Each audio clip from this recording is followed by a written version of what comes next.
നബിവാക്യം: നിങ്ങളുടെ പിതാക്കന്മാരെ കൊണ്ടും മാതാക്കളെ കൊണ്ടും ദൈവങ്ങളെപ്പോലെ കണക്കാക്കപ്പെടുന്നവരെ കൊണ്ടും നിങ്ങൾ സത്യം ചെയ്യരുത്.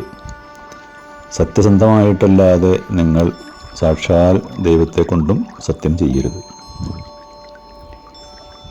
ആവശ്യത്തിനും അല്ലാത്തതിനും സത്യം ചെയ്യുന്നത് പലരുടെയും ഒരു ശീലമാണ്. ലോകസൃഷ്ടാവായ ദൈവത്തിൻ്റെ പേരിൽ അഥവാ അള്ളാഹുവിൻ്റെ പേരിൽ മാത്രമേ സത്യം ചെയ്യാൻ പാടുള്ളൂ എന്നാണ് ഇസ്ലാം പഠിപ്പിക്കുന്നത്.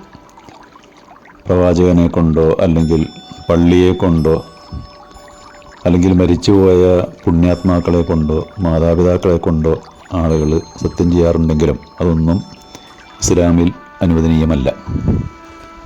ഒരിക്കൽ പ്രവാചക ശിഷ്യനായ ഉമർ ബിൻ ഖത്താബ് പിതാവിനെ കൊണ്ട് സത്യം ചെയ്തപ്പോൾ നബി തിരുമേനി അദ്ദേഹത്തോട് പറഞ്ഞു: അറിയുക, നിങ്ങളുടെ പിതാക്കന്മാരെ കൊണ്ട് സത്യം ചെയ്യുന്നത് ദൈവം അഥവാ അള്ളാഹു വിരോധിച്ചിരിക്കുകയാണ്. ആർക്കെങ്കിലും സത്യം ചെയ്യണമെങ്കിൽ ഏകനായ ആ ലോകസൃഷ്ടാവിനെ കൊണ്ട് മാത്രമേ സത്യം ചെയ്യാൻ പാടുള്ളൂ, അല്ലെങ്കിൽ മിണ്ടാതിരിക്കുക.